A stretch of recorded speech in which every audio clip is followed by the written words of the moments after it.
2025 CR 003795, State versus Kevin Kenneth DeLuz. Can I have parties announced for the record for the state? Ashley Jones for the state. Defense. Zachary Munoz for the defense. And are you Mr. DeLuz? All right, off the record for a moment. John Young. John. Hi. Oh, thank you. If you can move to the other end with your client, we're on the record. All right, we're back on the record. Are you Kevin DeLuz? All right, we're here because there's a violation report. It's the second violation report. Have both parties had a chance to review it? Yes, Your Honor. All right. They say that he's in the inclusion zone and that he keeps making unauthorized stops while he's on GPS. What are you all requesting, state?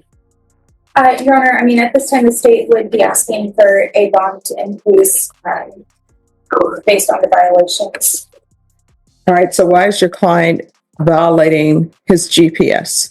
Well, Your Honor, I guess first off, for an actual bond increase, I think the state would need to put on actual evidence. No, they do. Yeah. So, but Your Honor, my client is having issues in getting in contact with his probation officer. He's leaving messages to let him know he's going in for jobs, but he's not. Unfortunately, my client is in a desperate need to get there, and then he's not given. I don't think the problem is he's not given a sufficient 24-hour window. He's giving less than 24 hours notice to his officer, and so I think that's what his continued violations. Now, I understand a lot of some of these violations, they are not a place of residence. No. I mean, they're not a business. They're places of residence. For example, he's in Converse at Northampton Park. He's in Converse at a previous residence. So, Your Honor, my understanding is my client was actually moving from this, the 8134 Kentura Mills, and you're currently living at 8545 Copper Sky. Okay. And he's currently living at 8545 Copper Sky. Sorry, Your Honor. And so I think those addresses were the liquor stores are actually if you turn to the page to the GPS coordinates, it's within 300 feet. If you look at the next in that same shopping mall, the next business over is actually a barber shop. My client is a licensed barber. He is trying to get additional employment. Prior to this case, he actually owned his own business where he would go out and work on IT. He still does do that. However, given the nature of this case and the inability to leave his home and coordinating with that, he's trying to find a more stable employment 9-to-5 type of job. No, but does anybody want to have the pretrial services officer zoom in? Because there are other things that are being said in this report. And Your Honor, I mean, we're not going to contest that he's not going to AutoZone, Jiffy Lube, or these locations. No, but it says the above mentioned defendant has been previously admonished multiple times for making unauthorized stops. When questioned, the defendant, he confirmed that the following listed unauthorized stops were not work-related. So they're saying he's confirming that they're not work-related. This courtroom moment didn't go the way the defense had hoped. The judge played a series of GPS violations and got straight to the point. Why is your client acting like the exclusion zone rules don't apply to him? The defense tried to explain it away, saying he was just out looking for work. But then the prosecution calmly brought out proof, showing that the defendant had already admitted those stops had nothing to do with job hunting. Well, my client is stating to me, and I'm going to put him under oath here, but he's stating that the location that he just is describing that he was an unauthorized work-related stop was Walmart, which was for essential needs. And I will, in some of these, Your Honor, the Dollar Tree, the Chef Joe AutoZone, Jiffy Lube, those were to get car parts. Family Dollar, those are to get groceries. So it's my client.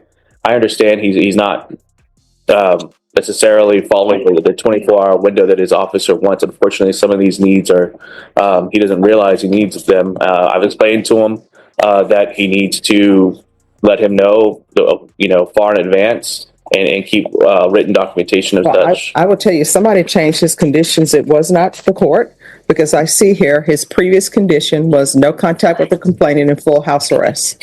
Then someone came back and changed it to no harmful or injurious contact with the complainant and partial GPS.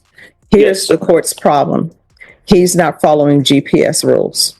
If you don't want to follow GPS rules, then you're not on GPS.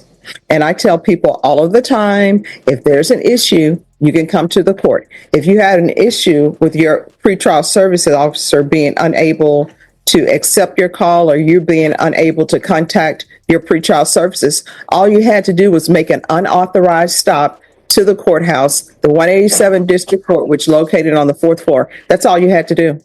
Yeah, Your Honor, and that's partially a scheduling error with myself. My client has reached out to me to ask for a modification to GPS tracking only to assist him to stop having these issues. That is going to be a request that I believe is on file, but I understand it's not set for today. Your Honor, I was the attorney that did modify it. That modification was based upon receiving an affidavit from the complainant stating that she was not in fear of my client. She actually recanted one of the allegations as All right, well. this is what's going to happen. State, do you have witnesses? We don't, Your Honor, at this time. However, if the court would like to hear from the pretrial officer, the state can try and get a hold of it. All right, we can call in the pretrial services officer. I say we, the state. Okay. Are you going to object to them appearing by Zoom? No, Judge, no. All right, Ms. Ferguson, if you can have the pretrial services officer zoom in on this case. All right, just have a seat and we will continue. Thank you. Few minutes later. All right, what I'm being told, his pretrial services officer is out of the office. So, Mr. Martinez, could you unmute yourself? Yes, Your Honor. Joanna Martinez at your service. Hi, thank you so much. And thank you for zooming in very quickly. Yes, All ma'am. right. So here's my question. On Deleuze, are you connected with this case or are you the supervisor? How are you connected with the case? Mr. Bohack is currently his supervising officer. Since he is out on personal leave, I'm covering the caseload for the time being. All right. Do you have any objections to his testifying about this? Of course, it will be hearsay. Yes, I ma'am. would have to object, Your Honor, simply because if there is any questions regarding my client telling him that these aren't work-related, unfortunately, Ms. Martinez didn't have that conversation directly with Mr. All right. Deleuze. All right. So thank you so much for zooming in. Please do not leave, Mr. Martinez. We're back on the record, and 2025 CR 003795, State versus Kevin Kenneth Deleuze. That party's reannounced. Ashley Jones for the state. Things are getting tense in the courtroom. The judge has clearly had enough and isn't holding back. If you don't want to follow GPS rules, then maybe you shouldn't be on GPS at all. Meanwhile, the defense is working hard to justify stops at places like AutoZone and Dollar Tree, trying to make them sound like critical errands. And just when things couldn't get more chaotic, someone shows up at the last minute to testify, based entirely on someone else's notes. It's turning into a full-on hearsay situation. Defense. And are you Mr. Deleuze?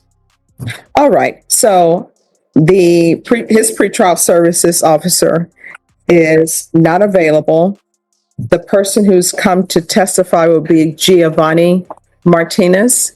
Yes, ma'am. Thank you. The defense has said they're going to object to hearsay because he's not the pretrial services officer. And what I can tell state, I would sustain that objection. So this is what the court is going to do. And Mr. Martinez, Yes, ma'am. the court is going to alter and amend his conditions to full GPS. Yes, ma'am. You're going to be on full GPS. So you're not allowed to leave your home. Your Honor, with regards to employment, if the court were to modify it to full GPS house arrest, my client would unfortunately lose his job and then at that point lose his ability to afford the house he's currently in. Well, what he needs to do is he needs to provide adequate proof that he is employed and where this employment is located, and then the court will reconsider. Okay, Your Honor. So he'll need to provide that. And what I can tell you, if you provide that, I'm not trying to make someone be unemployed or not have funds, but if you provide that, then the court will strongly consider allowing you to work on GPS. And let me explain to you what the court's problem is. The court problem is that the report is stating that you are not abiding by their rules and that they've told you before, these are the rules. You have to abide by the rules. I always tell everyone who comes in this court, if there's an issue, then we can come in and we can address that before we get to this point. And this is your second violation report with the court. Normally, we can go off the record. Normally, you know what other courts usually do? They just go ahead and rule on this. There would already been a warrant for your arrest based upon the nature of the offense. And the problem is with the nature of your offense, they have to know where you are located. I'm not the one who puts you on GPS. A magistrate judge or some other judge puts you on GPS, not me. But the rules that judge put in place for your GPS are the rules that I follow. Now, if it comes to a point in time where someone wants their GPS removed, or if they want a curfew or tracking or something else, that's something else we can discuss. What I can tell you in this court, asking for forgiveness instead of permission is not a good way to go. Wow, this was more than just a court ruling. It was a full-on reality check from the judge. She made it clear, I didn't put you on GPS, but I will make sure the rules are followed. When the defense tried to argue that the defendant might lose his job, the judge wasn't swayed. Her response? That's nice, prove it. In this courtroom, feelings and excuses don't beat facts and the terms of release. What to do was come in and say, this is what's going on in my life. Can we modify GPS? And sometimes the state will agree on the modification. Sometimes they will not. But what I can tell you is if the state and the defense can't come to an agreement, I'll listen and I'll make a decision. Maybe I'll agree with the state's assessment, maybe not. Maybe I'll agree with the defense's assessment, maybe not. And then sometimes when states and defense, when you all have agreements and I don't think it's appropriate, then I don't agree with it. I don't do it. So let me just tell you what I need from you so that we can be clear. You will need to provide proof of your place of employment, and you will need to provide the hours that you work. And only then will I consider partial GPS for employment. And at that time, what I can tell you, it will be for employment only. You understand? Because I have to act when there is, based upon the nature of your offense, and there are these violation of GPS inclusion zones. And really, it's for your best too, because the complainant could say, you know what? This is where I was and I saw him. Or this is where I was and I saw him. You don't want that to happen. You understand? Yes. Oh no. There's no complaint. Complaint. There is no complaint. Your Honor. No. Stop. I'm done. Thank you. Yes, I speak about something else. No, it's just. Let me explain something to you. Shut up. You're saying that there is no complainant. I don't know anything about the facts of your case. You know why? Because nobody has presented facts of this case to me. All I know is what you're charged with. And what you're charged with is continuous violence against the family, right? So when there are charges, continuous violence of the family, robbery, murder, whatever it may be, the state, in some cases, you're saying that there is no complainant. There may not be a complainant that's going to come to court, but a complainant exists. Although we have had a case indicted before, none of these prosecutors indicted it without a complainant. But normally, there's supposed to be a complainant. And in your case, looking at the indictment, there's a complainant listed. So there is a complainant. Whether or not that complainant is coming to court or not, that's something for the state and the defense to worry about. I'm just here on this violation report. And what I'm telling you, other judges, and in the past, defense attorneys will tell you on these violations report before I took the bench, you know what previous judges would do? Just do a bond forfeiture or do an increased bond or remain without bond, and you will be brought over in orange. So what I'm telling you is you're going on full GPS. Your officer knows that it's going to be full GPS. Counsel, if he has employment He needs to provide the hours and proof of employment to pretrial services. And then I will consider whether or not I will allow him to work while on GPS. Yes, Your Honor. If I may, he has provided that proof to the pretrial service officer who's not here today. I will have him email me that information again and provide that to the court coordinator as well as directly to Mr. Martinez. And you all should ask Mr. Martinez if he has that. If you want to find out from Mr. Martinez if he has proof that he's employed and what his hours are, then. This guy keeps acting like he's unlucky, except the judge has already cut him more slack than most would get.